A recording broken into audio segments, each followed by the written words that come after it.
Bienvenue sur votre podcast dédié à l'art et à ses métiers, La Pause d'Art.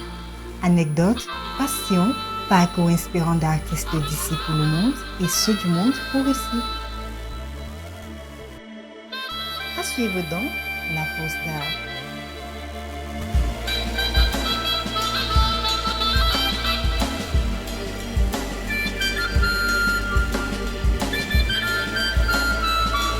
Je me souviens que l'une des premières fois que j'ai vu ton travail, c'était Les Collines Rouges.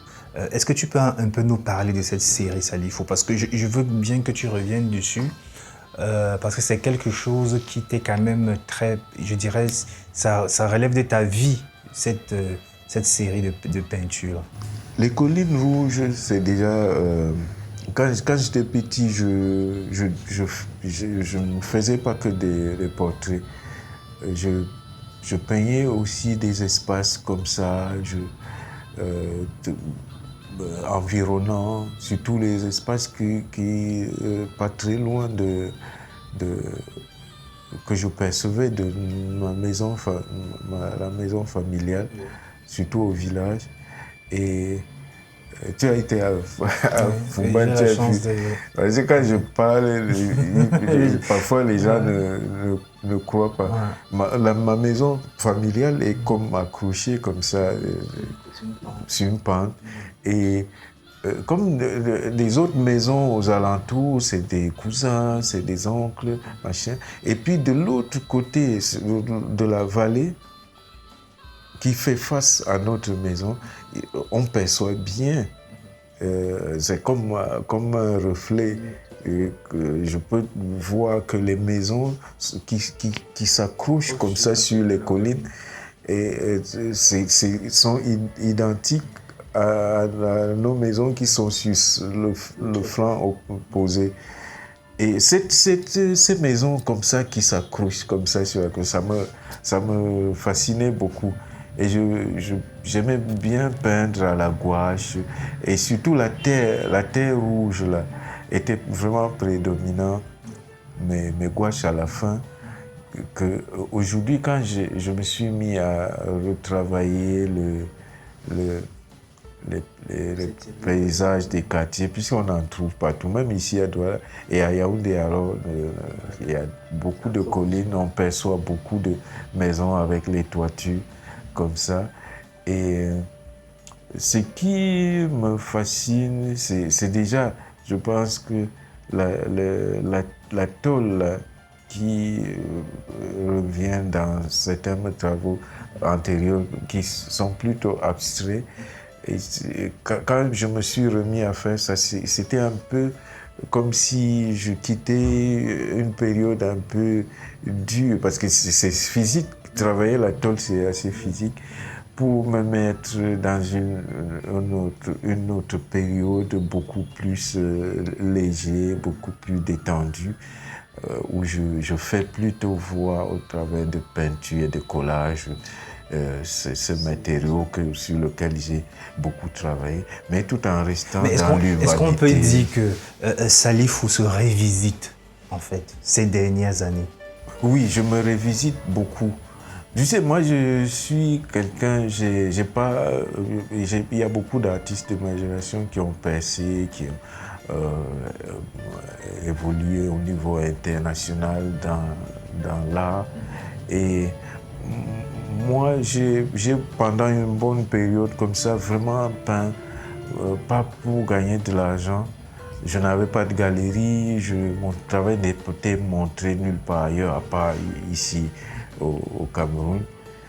Et donc, il y a des choses que j'ai commencé, qui étaient vraiment des choses qu'on peut creuser et amener vraiment loin, mais que j'ai laissé et je suis passé à autre chose parce que j'ai ce tempérament-là. Pour moi, là, c'est une quête. A toujours été comme quelque chose que je poursuis comme ça, d'expérimenter. Chaque jour, je construis le jour du lendemain qui vient au travers de mes expérimentations. J'ai envie à la veille, chaque fois, de sentir que je vais occuper ma vie. m'occuper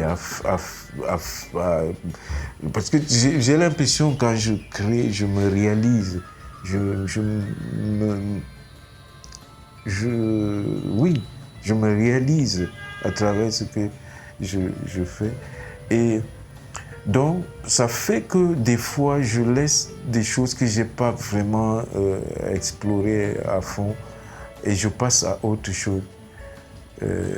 Aujourd'hui, je reviens, parfois il suffit que je lance un coup d'œil, je vois que j'ai fait un travail assez particulier et ça laissait vraiment encore à explorer des choses. Je reviens dessus. Tu revisites ça et oui, ça donne des choses. Je revisite et ça me fait du bien. Ça me fait du bien parce que, mine de rien, sans avoir le contrôle des choses de manière très claire, palpable, pour moi, les choses que je délaisse comme ça sans terminer sont... j'ai le sentiment que ça me hante, sans tout que je sache de quoi il s'agit. C'est quand je tombe dessus que j'ai ce sentiment-là que, je pense que j'étais pas bien à cause de ça. Ouais. Tu vois, je peux comprendre. Mais je pense que c'est un sentiment optimiste qui m'anime comme ça, qui me fait croire des choses comme ça. C'est quand même superstitieux. Mais je pense plus que c'est le sentiment de pouvoir avoir à poursuivre cette exploration-là qui me rend peut-être heureux. De voir que je veux m'occuper à faire quelque chose d'intéressant. Mais c'est pas l'inverse. D'accord, qui motive. C'est juste un sentiment. D'accord. Monsieur Salifou, tu sais, là on va déjà vers la fin et je suis certain qu'ils sont nombreux qui vont me tirer dessus si je ne pose pas cette question sur ta technique en fait, les lignes. Parce qu'il y a eu beaucoup de... comment je vais dire ça, d'analyse sur les lignes de Salifou Lindou. Pour certains, c'était ceci, pour d'autres, cela. Au Beaux-Arts, j'ai souvent eu à discuter avec d'autres, avec des enseignants, même des étudiants, sur d'où viennent ces lignes-là. Bon, moi, aujourd'hui, je sais plus ou moins d'où ça vient parce qu'on a longtemps travaillé il y a quelques années sur cette question, mais j'aimerais que tu en parles toi-même. C'est quoi ces lignes-là? C'est cet entrelacement, d'où ça vient, ces lignes qui font aujourd'hui l'identité même, je dirais, de ton travail. Bon, les lignes arrivent comme lorsque je me rends en Hollande pour une résidence et il s'avère que je vais passer un mois là-bas et je n'aurai que 2 jours par semaine pour entretenir des réunions dans le cadre d'un projet de relance du journal le Diagonal de Achille Kogan qu'il avait arrêté de publier. Et ça, c'était une artiste aux Beaux-Arts de Berlin, Annette Schmel, qui avait eu envie de relancer ça, mais en travaillant le visuel et puis la manière de publier, comme les réseaux sociaux arrivaient là, dans les médias.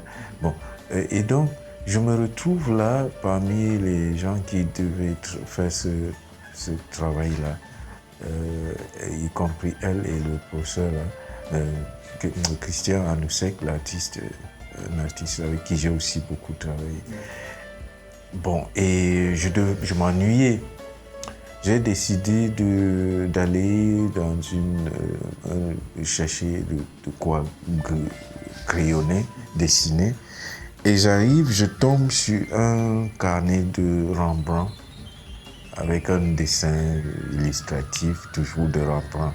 Un gros carnet de papier, comme ça, il devait y avoir près de 1000 feuilles.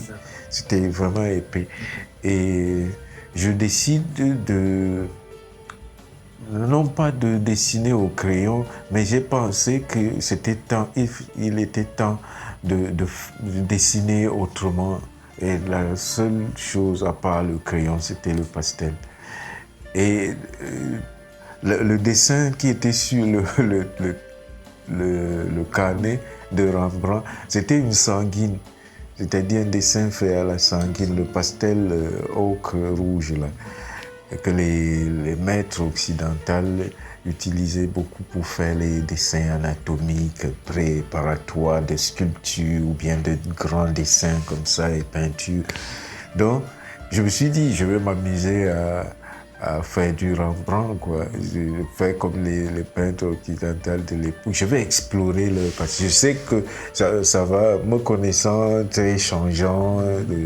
Je vais sûrement faire les choses. Tu vas t'approprier ça. Voilà, m'approprier à ma manière. Donc j'ai acheté juste les pastels sanguines là et les pastels noirs.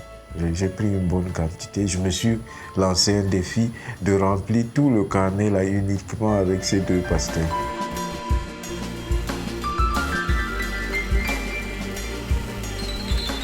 La pose d'art. Je me suis mis à dessiner. Je me souviens, je manquais de sujet. J'ai même un dessin, là, le tout premier dessin, c'était mon lit que j'avais dessiné avec le thé d'oreiller et mes chaussures en bas comme ça. Et après, progressivement, je suis passé à des visages.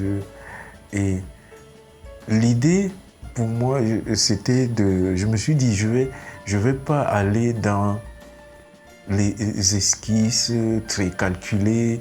Je vais plutôt faire l'inverse. C'est-à-dire, je passe dans un désordre de lignes qui fusent, dans tous les sens comme ça. Et puis, par la suite, j'estompe avec mon doigt pour vraiment... C'est à ce moment-là que je me concentre. C'est un moment vraiment de concentration, vraiment pour ressortir les formes juste en estompant comme ça les lignes que j'ai mis en désordre, quoi, et qui s'enchevêtrent entre les lignes noires et rouges. Et j'ai pris cela pour principe pour faire dessiner tout ce que je devais dessiner. J'ai fait une série de visages, profils, faces, et puis de personnages comme ça.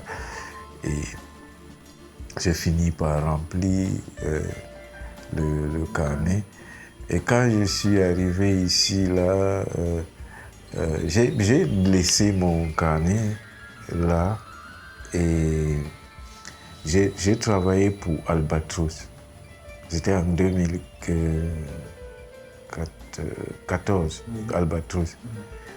Et pour monter cette exposition-là, et qui était vraiment une exposition expérimentale avec les gravures, des jets de peinture comme ça et tout, où je voulais montrer ce sentiment, tu vois, que j'ai par rapport à tout cela et les conséquences que ça a apporté.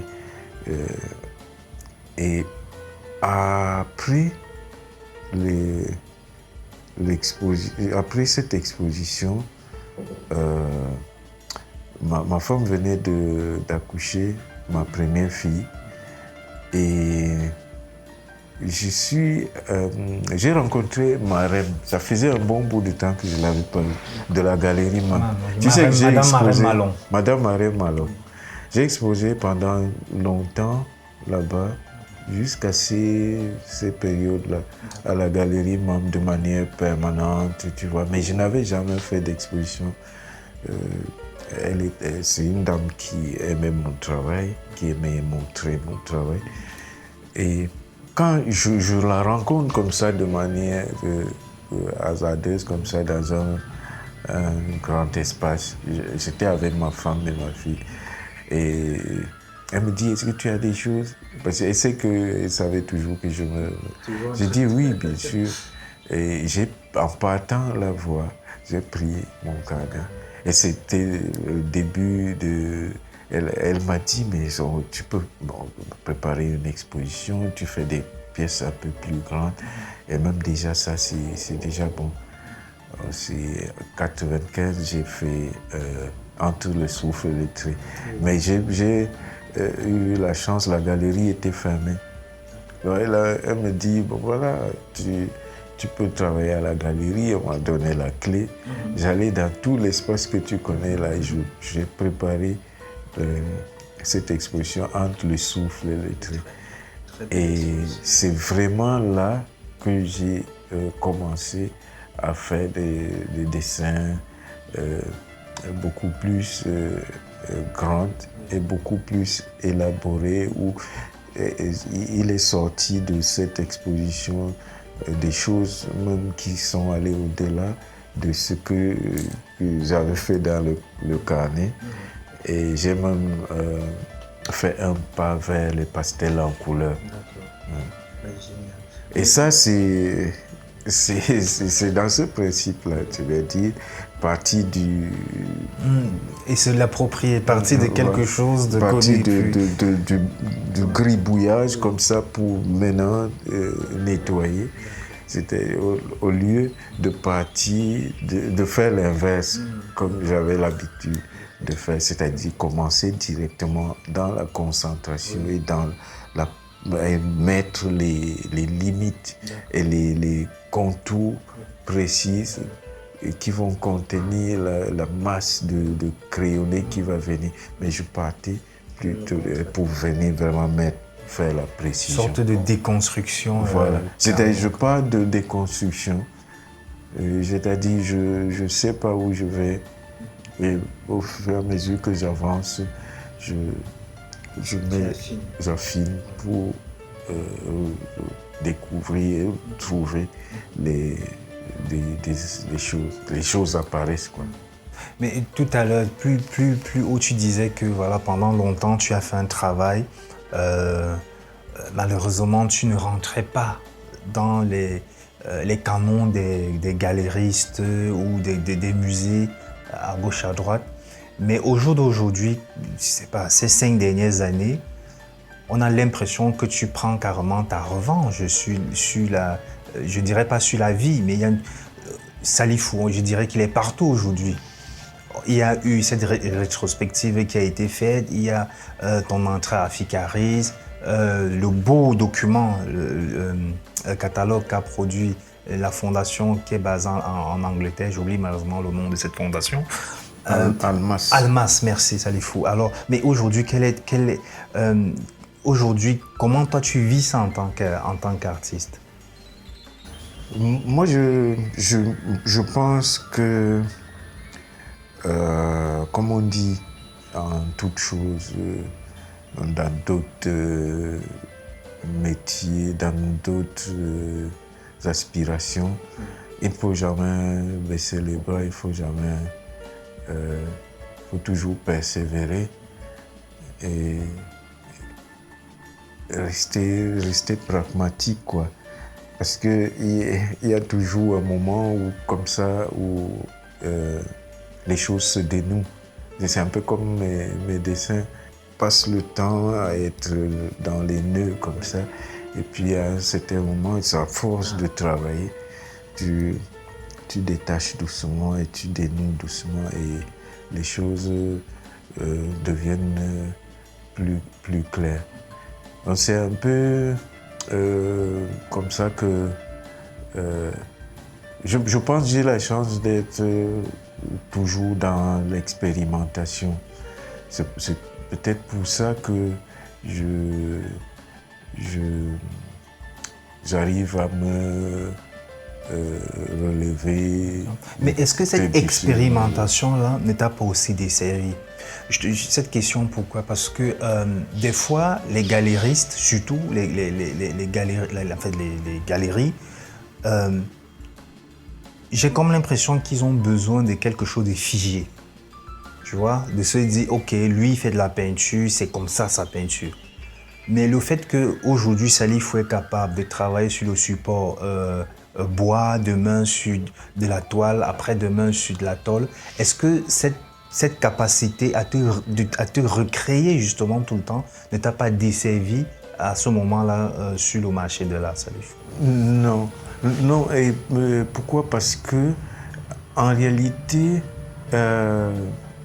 je ne force pas à plaire dans ce que je fais.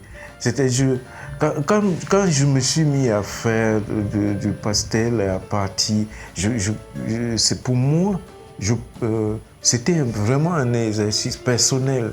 Je ne le dis pas très souvent, pour vraiment forger ma main et trouver vraiment ma vraie main, quoi, mon geste. Donc je le fais, je laisse ma main partir. C'est-à-dire que quand tu laisses ta main partir, ça te prive complètement des envies de faire comme les autres. Ça, tu laisses ta main partir, ça veut dire que tu quittes l'idée de faire comme.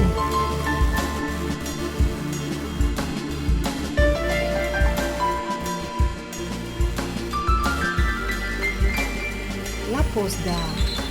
Je ne savais même pas que ça allait se vendre.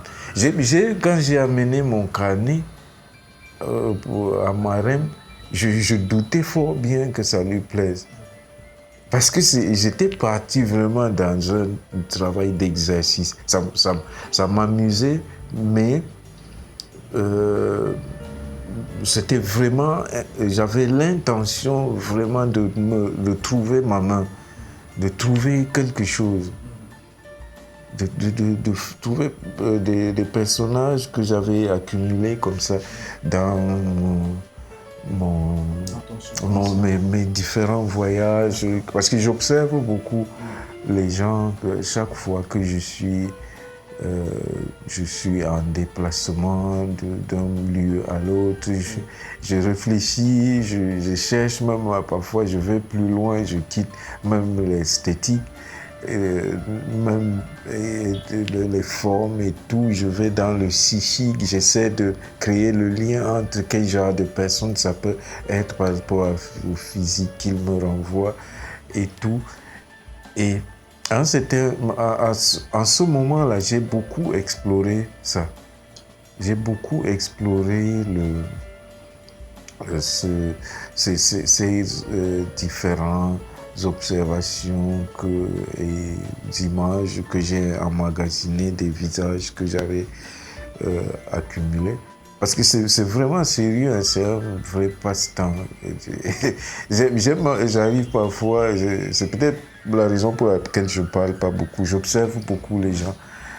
Et parfois, j'essaie à travers les traits du visage d'imaginer que si c'est avant de rencontrer certaines personnes, d'essayer de voir si c'est quelqu'un de bon ou ça peut être quelqu'un de bon ou mauvais.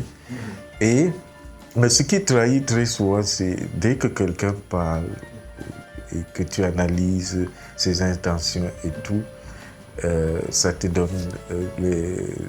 toutes les informations sur la personne. Mais je m'amuse beaucoup à faire surtout j'aime les transports humains, je circule. Je sais à part bonjour, bonsoir, on n'aura pas à changer avec tel, peut-être juste, mais j'observe beaucoup les gens à distance et ça me permet de me faire mes propres idées de ce que la personne est. Et quand je fais mes portraits, chaque fois, c'est le visage qui transparaît et un peu comme je disais, à un certain moment, toutes les femmes que je dessinais ressemblaient. Parfois, je suis surpris que ça n'a rien à voir avec la femme même que je dessinais. C'est le visage de ma mère qui apparaît. Et je crois fermement que des images de visages que j'emmagasine transparaissent dans les multiples dessins qui ressortent de différents personnages qui apparaissent dans mes œuvres. Et ça, il faut que je reste vraiment dans la spontanéité et je suis ma main. Parce que la main est liée aussi au psychique. Bien sûr, bien sûr. Et aujourd'hui, Salifou, c'est quoi l'avenir pour toi? Comment tu vois les choses? Comment tu te projettes aujourd'hui? Quelles sont encore les choses que tu aimerais faire? Moi, ma grande préoccupation, c'est de continuer parce que pour moi, ça fait partie de mon existence. C'est ça qui occupe ma vie. C'est-à-dire peindre, penser chaque jour que je veux aller faire quelque chose de nouveau. C'est quelque chose de vital pour moi. C'est de continuer à explorer, ou bien à revenir dans des choses que j'ai commencé, j'ai pas fini de poursuivre. Et quand c'est spontanément comme ça, je trouve des pistes, je me lance aussi dedans à poursuivre la concrétisation vraiment des ateliers Lindou. Parce que les ateliers Lindou, en fait, c'est quoi ça? C'est l'un de mes rêves. J'ai rêvé de faire des expositions ici, vraiment importantes, et même à l'étranger. Aujourd'hui, j'ai fait pas mal d'expositions importantes. Mais mon vrai rêve réside vraiment dans mon travail. Moi, je considère que mon atelier tel que j'aime, c'est comme un lieu d'expérimentation, c'est comme un laboratoire, doit être comme un laboratoire. Je dois pouvoir me lever le matin. J'ai envie que chaque jour, je puisse avoir quelque chose à faire vraiment sincèrement. Pas aller faire pour vendre, pour gagner de l'argent, pour un autre but que celle de me construire personnellement, construire mon monde.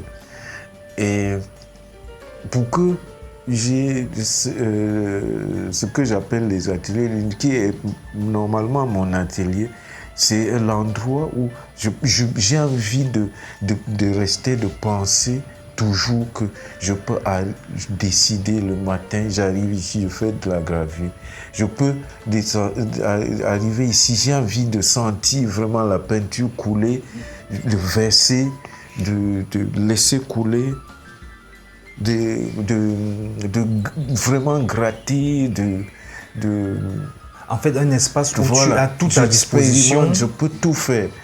Et comme c'est aussi un espace que je partage avec les gens qui viennent voir, qui viennent peut-être se ressourcer, qui viennent peut-être demander que je les aide à faire quoi que ce soit. Je veux que ça soit un espace où les gens puissent venir travailler. Donc mon rêve, c'est d'agrandir l'espace. Parce que bientôt, je vais me lancer dans d'autres formes aussi, comme par exemple la céramique, faire vraiment le modelage, tu vois.